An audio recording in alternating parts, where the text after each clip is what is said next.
नमस्कार साथियों, आप सब कैसे हैं। आशा करता हूं कि आप सब सुखी होंगे, स्वस्थ होंगे, मस्त होंगे। जैसा कि मित्रों, आप वीडियो के टाइटल को देखकर समझ ही गए होंगे कि आज हम किस विषय पर बात करने जा रहे हैं। तो मित्रों, आज हम मृत्यु के रहस्य का पता कैसे करें, इसके संबंध में चर्चा करेंगे। मित्रों, मृत्यु कब किसको आ जाए कुछ कहा नहीं जा सकता। मृत्यु के बारे में कोई भी सटीक विश्लेषण भविष्यवाणी नहीं कर सकता, लेकिन ज्योतिष के आधार पर हर बात की एक भविष्यवाणी की जा सकती है। ज्योतिष की यदि गणना सही हो जाए तो किसी भी बारे में हम उसके घटना घटने से पहले उसके बारे में बता सकते हैं।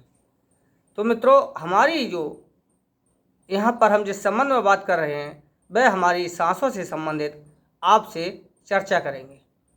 मनुष्य के शरीर में जो श्वास है वह उसकी मुख्य जीवन से संबंधित भूमिका निभाती है, क्योंकि यदि श्वास निकल जाती है तो मनुष्य का शरीर मृतक हो जाता है। मनुष्य के शरीर में जब तक श्वास है तभी तक उसका जीवन है। इसलिए मित्रों, हमारे जो श्वास है, जो कि हमारी नासिका में एड़ा, पिंगला और सुषुम्ना नामक तीन नाड़ियों के, जैसे हम एड़ा, पिंगला, सुषुम्ना कहते हैं, 3 प्रकार से ये बहती है। जब ये बाएं नाक में श्वास बहती है तो इसे एड़ा नाड़ी, जब दाहिनी नाड़ी में बहती है, नाक में बहती है, तो इसे हम पिंगला नाड़ी, जब दोनों के मध्य में बहती है इसे हम सुषुम्ना नाड़ी कहते हैं। मित्रों, सुषुम्ना नाड़ी जब इन दोनों के मध्य में बहती है, जब सुषुम्ना नाड़ी कुछ समय के लिए चलती है, जब इन स्वरों का परिवर्तन होता है, तो जब आप श्वास के लिए जब अभ्यास करें, जब चेक करेंगे श्वास छोड़ करके हथेली पर, तो आपके लिए ये पहचान नहीं होगी कि कभी आपको दायां स्वर चलता मालूम पड़ेगा, कभी बायां स्वर चलता मालूम पड़ेगा, क्योंकि आपका दोनों स्वर समान चलता है और यही सुषुम्ना स्वर होता है। मित्रों, जिस प्रकार से संगम में गंगा, यमुना और सरस्वती तीनों नाड़ियों का मिलन होता है, उसी प्रकार से सुषुम्ना नाड़ी के मध्य में यहाँ पर तीनों नाड़ियों का संगम होता है। यानी जो सरस्वती वहाँ पर आदर्श रूप में रहती है, वहाँ कुछ मतलब तीनों के मिलन पर जब प्रकट होती है, उसी प्रकार से यहाँ हमारी सुषुम्ना नाड़ी है, ये दोनों नाड़ियों के मध्य में छिपी हुई है। दोनों नाड़ियों के जब मिलन होता है तब चलती है। अब मित्रों, हमारी जो श्वास चलती है, यदि हम इसका अध्ययन करें, इसका थोड़ा अभ्यास कर लें, तो ये श्वास हमारे लिए पल पल की घटनाओं का पूर्वाभास देती है। इससे हम अपने घटने वाली घटनाओं का पूर्वानुमान लगा सकते हैं और इसकी भविष्यवाणी हमेशा सटीक बैठती है। हमारी श्वास हमें पल पल की घटना का हमें पूर्वाभास कराती है। प्रकृति ने हमारी श्वास का जो हमें जो श्वास के जो चलने की जो इसकी गति है, उसके आधार पर श्वास के चलने की एड़ा, पिंगला, सुषुम्ना के प्राकृतिक रूप से चलने की जो गति है, उसमें परिवर्तन की आधार पर हम अपने लाभ हानि जीवन में घटने वाली अनेक प्रकार की घटनाओं का हम पूर्व आभास अनुमान लगा सकते हैं।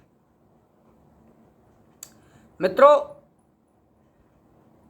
जब हमारी श्वास प्राकृतिक रूप से नियम अनुसार चलती है, तब हमारे जीवन में सामान्य रूप से हमारा जीवन चलता है।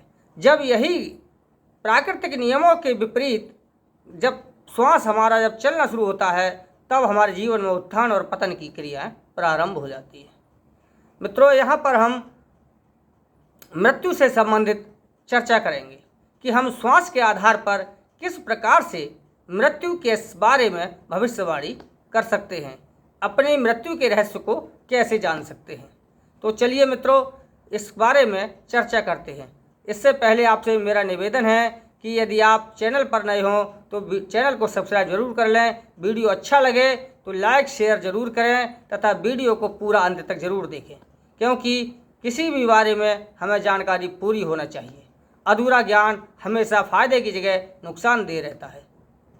तो मित्रों, अब हम मृत्यु के रहस्य के बारे में अपनी श्वासों से कैसे जान सकते हैं, इसके बारे में चर्चा करते हैं कि हम इड़ा पिंगला सुषुम्ना नाड़ी की गति के आधार पर, इसकी चाल के आधार पर किस प्रकार से जान सकते हैं कि मनुष्य की आयु कितनी शेष है।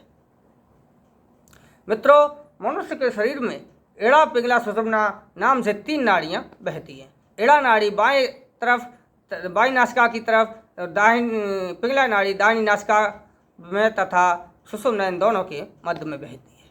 मित्रों, इन नाड़ियों में जब पिंगला कोई सी एक नाड़ी, इड़ा या पिंगला, यदि लगातार 3 दिन और 3 रात एक ही स्वर में बहती हो, चाहे वो पिंगला स्वर में बहती हो या इड़ा स्वर में, इड़ा नाड़ी में, यदि 3 रात और 3 दिन एक ही स्वर में, एक ही नाड़ी में लगातार श्वास बहती हो, एक स्वर चलता हो, तो समझ लीजिए कि व्यक्ति की आयु मात्र 1 वर्ष शेष रह गई है। 1 वर्ष के भीतर, 1 वर्ष पूर्ण होते ही वह व्यक्ति मृत्यु को प्राप्त हो जाएगा। मित्रों, यदि वही इसी प्रकार से एक ही स्वर लगातार 2 दिन 2 रात चलता रहे, अर्थात एक नाड़ी, चाहे वो इड़ा हो या पिंगला हो, एक ही नाड़ी 2 दिन 2 रात लगातार एक ही स्वर चलता रहे, तो समझ लीजिए उस व्यक्ति की मात्र आयु 2 वर्ष है। 2 वर्ष आयु पूरी करते ही वह व्यक्ति मृत्यु के लिए प्राप्त हो जाएगा। इसी प्रकार से यदि एक नाड़ी दिन और रात एक ही स्वर में बहती रहे, श्वास हमारी एक ही स्वर में चलता रहे, तो समझ लीजिए कि ऐसे व्यक्ति की आयु महज 3 वर्ष बताई गई है। 3 वर्ष पूर्ण होते ही वह मृत्यु को प्राप्त हो जाएगा। अब बात सुषुम्ना नाड़ी की आती है। सुषुम्ना नाड़ी जो कि इन दोनों नाड़ियों के मिलन पर कुछ समय के लिए चलती है, यदि यही सुषुम्ना नाड़ी हमारी पूरे 5 घड़ी चल जाए, तो समझ लेना कि वह व्यक्ति तुरंत ही मृत्यु को प्राप्त हो जाएगा। मित्रों, यह मृत्यु संबंधी हमने श्वास के आधार पर आपके लिए बताई है। अब बात यह आती है कि हमें कुछ कार्यों में हानि लाभ भी प्राप्त होते हैं, और ऐसे हानि हमें कभी कभी अकारणीय मृत्यु के लिए भी निमंत्रण दे देते हैं, इससे कि हम अकाल मृत्यु कहते हैं।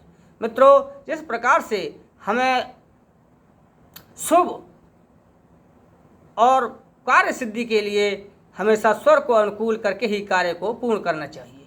यदि हम किसी कार्य के लिए विपरीत स्वर में करते हैं तो उसका फल भी विपरीत होता है, और यदि कभी कभी ऐसा होता है कि वह विपरीत फल हमारे लिए मृत्यु कारक भी हो जाता है, जो कि अकाल मृत्यु में बदल जाता है। मित्रों, इसके संबंध में सुषुम्ना स्वर से संबंधित हम आपको यहाँ जानकारी दे रहे हैं कि हमें सुषुम्ना स्वर में कोई भी शुभ और अशुभ कार्य नहीं करना चाहिए। सुषुम्ना स्वर हमारा बहुत ही बेहद चमत्कारिक स्वर है। ये हमारे लिए कुंडलिनी जागृति का भी एकमात्र साधन है, और दूसरी सुषुम्ना नाड़ी में हमें ईश्वर प्राप्ति, भगवत प्राप्ति के लिए किए गए प्रयास और किए गए कार्यों को करना चाहिए, जैसे कि पूजा, उपासना, जप, तप, व्रत, पूजा दी। लेकिन इस स्वर में कभी भी हमें कोई शुभ और अशुभ अन्य कार्य को नहीं करना चाहिए, क्योंकि इस स्वर में किए गए समस्त कार्य प्रभावहीन और निष्फल होते हैं। सुषुम्ना स्वर में भूल कर भी हमें यात्रा नहीं करनी चाहिए। यदि हम सुषुम्ना स्वर में यात्रा करते हैं तो समझ लीजिए कि घर लौटने के चांसेस बहुत कम होते हैं। अक्सर कर जितने भी दुर्घटना, एक्सीडेंट वगैरह होते हैं, अकस्मात जो अकाल मृत्यु होती है, वह सुषुम्ना स्वर में किए गए क्रियाकलापों के कारण ही होती है। इसलिए सुषुम्ना स्वर में कभी भी कोई यात्रा न करे, कोई कठिन कार्य न करे, कोई युद्ध आदि न करे। सुषुम्ना स्वर में उपरोक्त कार्यों के करने से अकाल मृत्यु का भय बना रहता है। जितने भी अधिकतर एक्सीडेंट वगैरह होते हैं वो उन्हीं लोगों के होते हैं जो लोग सुषुम्ना स्वर में घर से बाहर जाते हैं। इसलिए मित्रों, सुषुम्ना स्वर में इन सभी कार्यों को स्थगित कर देना चाहिए। सुषुम्ना स्वर में कोई भी शुभ अशुभ नया कार्य न करे। सुषुम्ना स्वर में सिर्फ ईश्वर का भजन, योगाभ्यास आदि करें।